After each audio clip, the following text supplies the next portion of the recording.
దేశ అత్యున్నత న్యాయస్థానమే నా దగ్గర న్యాయం జరగదు పో అంటే ఇక బాధితులు ఎవరికి పోయి మొరబెట్టుకోవాలి, ఎక్కడ చెప్పుకోవాలి? కాంగ్రెస్ సీనియర్ నాయకురాలు అట్లాగే తెలంగాణ కాంగ్రెస్ వ్యవహారాల ఇన్ఛార్జి మీనాక్షి నటరాజన్ ఈమె మధ్యప్రదేశ్ నుంచి రాజ్యసభకు పోటీ చేద్దామని నామినేషన్ వేస్తే లాస్ట్ మినిట్లో ఆ నామినేషన్ని రిజెక్ట్ చేశారు అక్కడ ఆర్వో.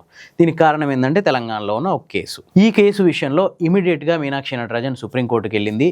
సీనియర్ న్యాయవాది అభిషేక్ సింఘ్వి ఈమె తరఫున వాదనలు వినిపించిండు. అది అసలు కేసే కాదు, 2 ఏళ్ల పైబడి శిక్ష పడే కేసు ఉంటే మాత్రమే దాంట్లో మెన్షన్ చేయాలి, ఇది జస్ట్ నోటీస్ మాత్రమే అని ఎంత చెప్పినా కూడా సుప్రీంకోర్టు వినిపించుకోలేదు. అంటే నేనేం చేయలేను అని కాదు, ఈ టైంలో అంటే ఎన్నికల ప్రక్రియ జరుగుతున్న టైంలో కోర్టులు జోక్యం చేసుకోకూడదు, మీరు వెళ్ళి ఎలక్షన్ కమిషన్కి ఫిర్యాదు చేయండి అని చెప్పి సుప్రీంకోర్టు చెప్పింది. కానీ ఆల్రెడీ ఎలక్షన్ కమిషన్కి కాంగ్రెస్ పార్టీ ఫిర్యాదు చేసింది, అట్నుంచి ఎట్లాంటి రెస్పాన్స్ లేదు. మరి ఇప్పుడు ఏం చేయాలి మీనాక్షి నటరాజన్ అంటే, ఆల్రెడీ ఎన్నికల కమిషన్కి ఫిర్యాదు చేశారు కదా, వాళ్ళు ఏదైనా నిర్ణయం తీసుకోవాలి.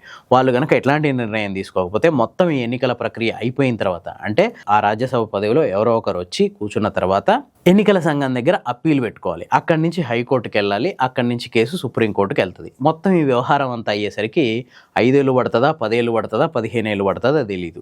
ఈలోపు ఆ రాజ్యసభ పదవిలో కూర్చునే వ్యక్తి పదవీ కాలం కూడా అయిపోద్ది. ఆ తర్వాత న్యాయం జరిగిన లాభమేంది? ఇట్లాంటి విషయాల్లో దేశ అత్యున్నత న్యాయస్థానమే జోక్యం చేసుకోలేమంటే ఆ అభ్యర్థి న్యాయం కోసం ఎక్కడికి పోవాలి? ఎన్నికల వ్యవస్థలో ఉన్న ఈ గ్యాప్ మీద ఖచ్చితంగా చర్చ జరగాలి.